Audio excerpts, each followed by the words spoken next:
പിതാവിൻ്റെയും പുത്രൻ്റെയും പരിശുദ്ധാത്മാവിൻ്റെയും നാമത്തിൽ ആമേൻ. എൻ്റെ പ്രിയപ്പെട്ടവരെ, ഇന്ന് ജൂലൈ 11 തീയതി ശനിയാഴ്ച. അമ്മേ പരിശുദ്ധ അമ്മേ, അമ്മേ പരിശുദ്ധമേ, ദൈവമാതാവേ, കൃപാസനത്തിലൂടെ ഞങ്ങൾക്കും ഞങ്ങളുടെ ദേശത്തിനും അമ്മ മധ്യസ്ഥം തേടി തന്ന എല്ലാ അനുഗ്രഹങ്ങൾക്കും കൃപകൾക്കും ഞങ്ങളിപ്പോൾ ഹൃദയം നിറഞ്ഞ നന്ദി പറയുന്നു.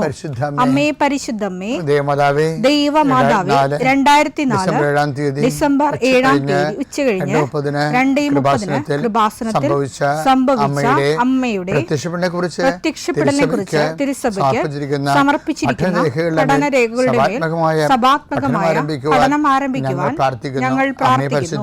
അമ്മേ പരിശുദ്ധമേ, ഭൂസ്വർലോകങ്ങളുടെ രാജ്ഞിയായ അങ്ങേയ്ക്ക് ഭൗമസംരക്ഷണത്തിനായി പ്രപഞ്ചപ്രകൃതിയെ തന്നെ തിരുസഭ പ്രതിഷ്ഠിക്കുവാൻ ഈ പ്രത്യക്ഷീകരണം വഴി ഇടയാക്കണമേ. പരിശുദ്ധമേ, ജപമാല മാതാവേ, സകല കൃപാസനം പ്രാർത്ഥനയോടും ചേർത്ത് ഞങ്ങളിപ്പോൾ പ്രാർത്ഥിക്കുന്ന ഈ കുടുംബത്തിന്റെ പ്രത്യേക നിയോഗം പറ മക്കളെ.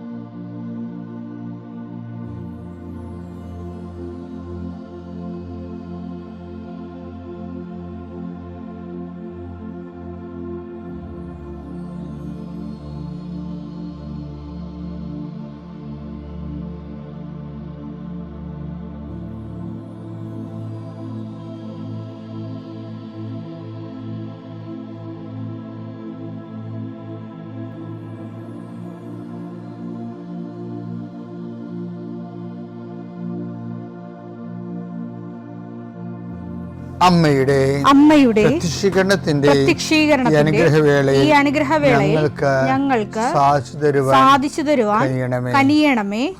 ആമേൻ. വിശ്വാസ പ്രമാണം. സർവശക്തനായ പിതാവും ആകാശത്തിന്റെയും ഭൂമിയുടെയും സൃഷ്ടാവുമായ ദൈവത്തിൽ ഞാൻ വിശ്വസിക്കുന്നു. അവിടുത്തെ ഏകപുത്രനും ഞങ്ങളുടെ കർത്താവുമായ ഈശോമിശിഹായിലും ഞാൻ വിശ്വസിക്കുന്നു. ഈ പുത്രൻ പരിശുദ്ധാത്മാവിനാൽ ഗർഭസ്ഥനായി കന്യകാമറിയത്തിൽ നിന്ന് പിറന്ന് പൊന്തിയോസ് പീലാത്തോസിന്റെ കാലത്ത് പീഡകൾ സഹിച്ച് കുരിശിൽ തറയ്ക്കപ്പെട്ട് മരിച്ച് അടക്കപ്പെട്ട് പാതാളങ്ങളിൽ ഇറങ്ങി മരിച്ചവരുടെ ഇടയിൽ നിന്ന് 3-ാം നാൾ ഉയർത്ത് സ്വർഗത്തിലേക്ക് എഴുന്നള്ളി സർവശക്തിയുള്ള പിതാവായ ദൈവത്തിന്റെ വലതുഭാഗത്തിരിക്കുന്നു. അവിടെ നിന്ന് ജീവിക്കുന്നവരെയും മരിച്ചവരെയും വിധിക്കുവാൻ വരുമെന്നും ഞാൻ വിശ്വസിക്കുന്നു. പരിശുദ്ധാത്മാവിലും ഞാൻ വിശ്വസിക്കുന്നു. വിശുദ്ധ കത്തോലിക്കാ സഭയിലും പുണ്യവാന്മാരുടെ ഐക്യത്തിലും പാപങ്ങളുടെ മോചനത്തിലും ശരീരത്തിന്റെ ഉയർപ്പിലും നിത്യമായ ജീവിതത്തിലും ഞാൻ വിശ്വസിക്കുന്നു.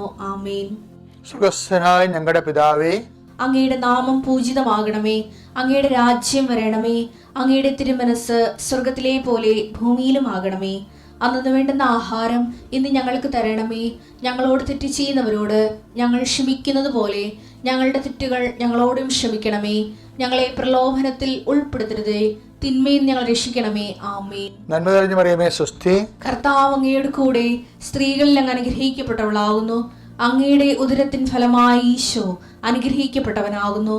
പരിശുദ്ധ മറിയമേ, തമ്പുരാന്റെ അമ്മേ, പാപികളായ ഞങ്ങൾക്ക് വേണ്ടി ഇപ്പോഴും ഞങ്ങളുടെ മരണസമയത്തും തമ്പുരാനോട് അപേക്ഷിക്കണമേ. ആമേൻ. കർത്താവേ, നിന്റെ ഉന്നതമായ നാമത്തിന് സ്വസ്ഥം ചെയ്യും. കർത്താവേ, നിന്റെ വിശുദ്ധ പൗരോഹിത്യത്തെ മഹത്വപ്പെടുത്തണമേ. കർത്താവേ, സഭയിലുള്ള സാന്നിധ്യം പ്രകടമാക്കണമേ. ഈശോയെ, ഈ ആഴ്ചയിലെ അങ്ങയുടെ കാരുണ്യം കണ്ണുനീരോടെ ആഗ്രഹിക്കുന്നുണ്ട്. ഈശോയെ, മുട്ടിന് താഴേക്ക്, കാൽമുട്ടിന് താഴേക്ക്, തുടയിലേക്ക് നീര് പൊങ്ങിക്കിടക്കണ കണ്ട് കർത്താവ്യത്തെ സ്പർശിക്കും. അവർക്ക് എഴുന്നേക്കാൻ പാടില്ല, ഇരിക്കണവർ.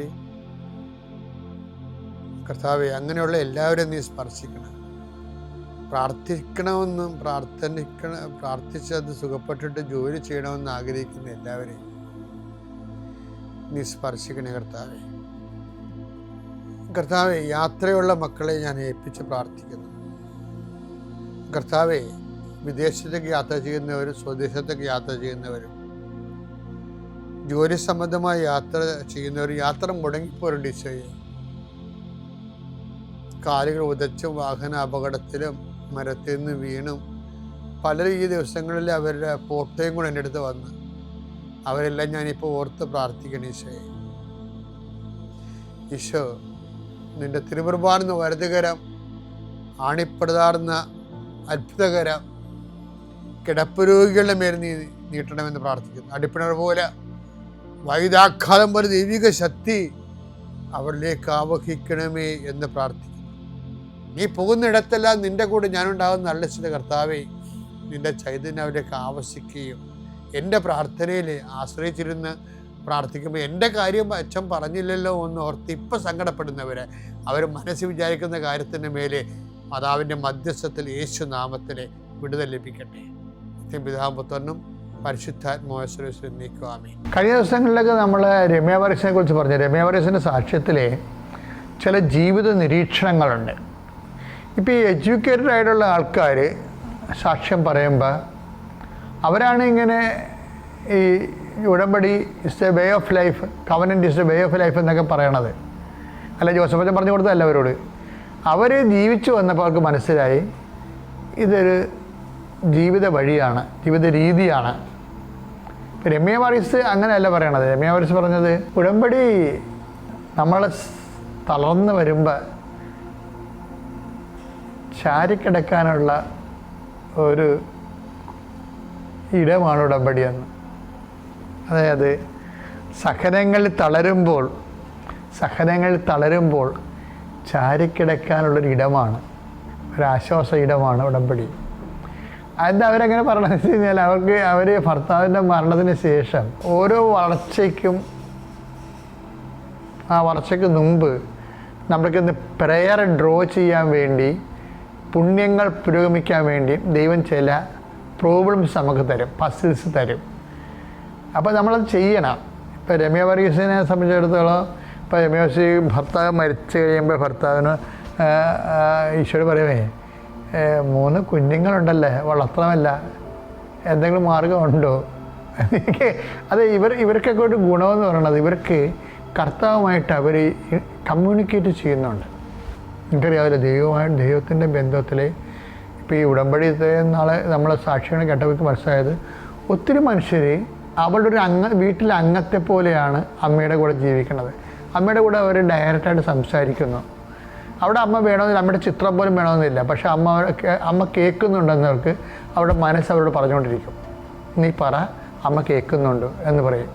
അങ്ങനെ ഒരു വലിയ ബന്ധം ഈ ആൾക്കാരുമായിട്ടുണ്ട്. അപ്പോൾ രമ്യ പറഞ്ഞ് കുഞ്ഞുങ്ങൾ 3 ഉണ്ടല്ല, എന്നെ വളർത്തണ്ടേ, ഞാൻ എന്ത് ചെയ്യുമെന്ന് ചോദിച്ചു.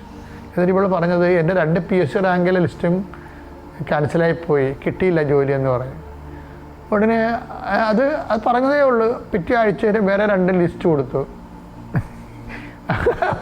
ലിസ്റ്റ് കൊടുത്തപ്പോൾ അതിലെന്ന് പറയണത് ഇവളൊക്കെ പിക്കപ്പ് ചെയ്ത് അവൾ നല്ല ശമ്പളത്തിൽ ജോലിക്ക് കയറി. നമ്മളിങ്ങനെ ഭയങ്കരമായിട്ട് പറയണ സാധനങ്ങളൊക്കെ ചുമ്മാ ഇങ്ങനെ ഈസിയാണ് ഇളക്കിയാണ്.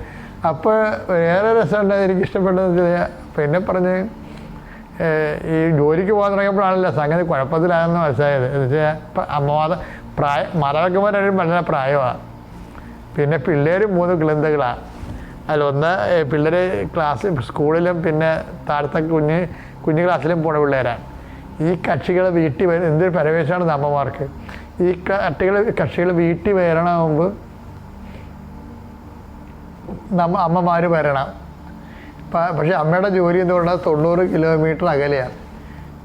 അപ്പോൾ കയറിയ പാട്ടിൽ അതൊന്നും ട്രാൻസ്ഫർ ചെയ്യുന്ന 5 കൊല്ലത്തിനുള്ളിൽ പാടാണ്. അപ്പോൾ പ്രശ്നം അതൊന്നുമല്ല. ഈശോട് പറഞ്ഞു ഈശോ ഞാൻ വന്ന് കയറുമ്പോൾ സന്ധ്യയാകും, പക്ഷേ അപ്പനും അമ്മയൊക്കെ ഇവിടെ സേഫ് ആകണ്ടേ. ഇത് നിലമ്പൂരാണ്, വനത്തിൻ്റെ അരികിലാണ്. വെള്ളപ്പൊക്കവും മഴയും പിന്നെ വന്യമൃഗങ്ങളുടെ ഉപദ്രവങ്ങളൊക്കെ ഉണ്ട്. ഇപ്പോൾ എന്നെ ഒന്നും ഇവിടുന്ന് മാറ്റുക, ആൾക്കാരൊക്കെ ഉള്ള സ്ഥലത്തേക്ക് കൊണ്ടുപോകാമെന്ന് ചോദിച്ചു. അപ്പോൾ പറഞ്ഞപ്പോൾ അനിയത്തി വിളിച്ച്, ചേച്ചിക്കൊരു വീഡിയോ ഞങ്ങൾ കണ്ടിട്ടുണ്ട് കേട്ടോ, ചേച്ചി വന്ന് നോക്കുമെന്ന് പറയും. അപ്പോൾ ഇവർ തമ്മിൽ കമ്മ്യൂണിക്കേഷൻ ഉണ്ടോ നമുക്കറിയത്തില്ല. അവിടെ വർത്തമാനം കേട്ട് കഴിഞ്ഞാൽ കമ്മ്യൂണിക്കേഷൻ ഇല്ല. ഇവരിതിനു വേണ്ടി ചെയ്യുന്നത് പെട്ടെന്നാണ് സംഭവം. പിന്നെ ടൗണിൽ പെട്ടെന്ന് വീട് കണ്ടപ്പോൾ തന്നെ രമ്യക്ക് ഇഷ്ടപ്പെട്ടു. കർത്താവ് സെറ്റ് ചെയ്യുന്ന വീട്. അപ്പോൾ കൊണ്ട് ഉപ്പ് ഇട്ടും ഉടമ്പടി ഉപ്പ് ഇട്ടും പറഞ്ഞ് എൻ്റെ അവകാശമല്ല, എൻ്റെ അവകാശം എഴുതി നിനക്ക് തരണമെന്ന് പറഞ്ഞു. ആർക്ക്? ഈശോയ്ക്ക്. വീട് നിൻ്റെ ഉടമസ്ഥയിലാണ്. അവരിങ്ങനെ അവരിങ്ങനെ ജീവിക്കണം.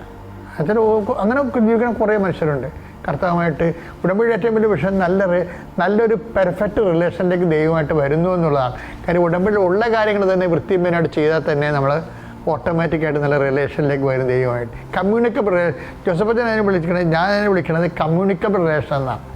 റിലേഷനൊക്കെ ഒത്തിരി ഉണ്ട്. ആൾക്കാർക്ക് പാസീവ് ഉണ്ട്, ആക്റ്റീവ് ഉണ്ട്. കമ്മ്യൂണിക്കബിൾ റിലേഷൻ എന്ന് പറയുന്നത് നമ്മൾ സംസാരിച്ച ദൈവം സംസാരിക്കുക ഇങ്ങോട്ട്. പുറപ്പാട് 33:11 അതിമനോഹരമായ വചനമുണ്ട് ഇതുമായിട്ട് ബന്ധപ്പെട്ട്.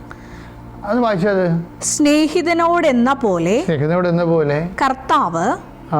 കേട്ടോ, സ്നേഹിതനോടെന്ന പോലെ കർത്താവ്. ഇത് ഏത് കർത്താവാണെന്ന് അറിയാവാ? ഈശോ കർത്താവല്ലേ. ഇത് പിതാവായ ദൈവമാണ്. പിതാവ് ദൈവം വെച്ചാൽ മോസ്റ്റ് റിസർവ്ഡാണ്.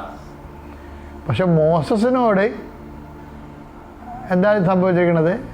മോസസിനോട് എന്ത് ചെയ്യുന്ന പറഞ്ഞ കർത്താവ് മോശയോട് മുഖാഭിമുഖം സംസാരിച്ചിരുന്നു. അപ്പായിക്ക് ഇന്നും റിസർവേഷൻ ഒന്നുമില്ല.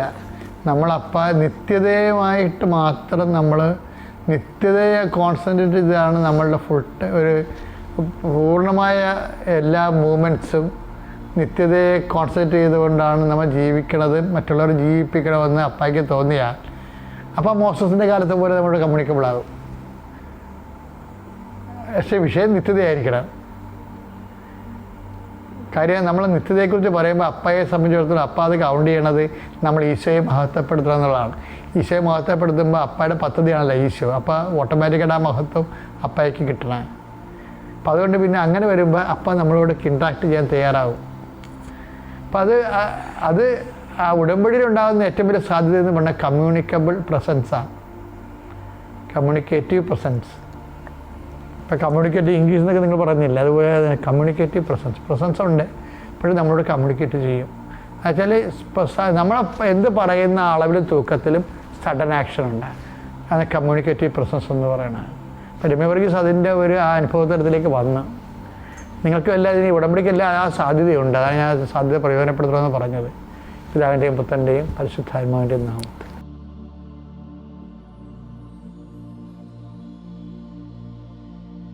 അത്യപൂർവ ദൈവാനുഭവങ്ങൾ ഇനി നിങ്ങൾക്കും സ്വന്തം. ഈ യൂട്യൂബ് ചാനൽ ഇതുവരെ സബ്സ്ക്രൈബ് ചെയ്തിട്ടില്ലെങ്കിൽ ഇപ്പോൾ തന്നെ സബ്സ്ക്രൈബ് ചെയ്യുക. ഈ വീഡിയോ ഇപ്പോൾ തന്നെ നിങ്ങളുടെ സുഹൃത്തുക്കൾക്ക് ഷെയർ ചെയ്തുകൊണ്ട് കർത്താവിൻ്റെ പ്രേക്ഷിതരാകുക.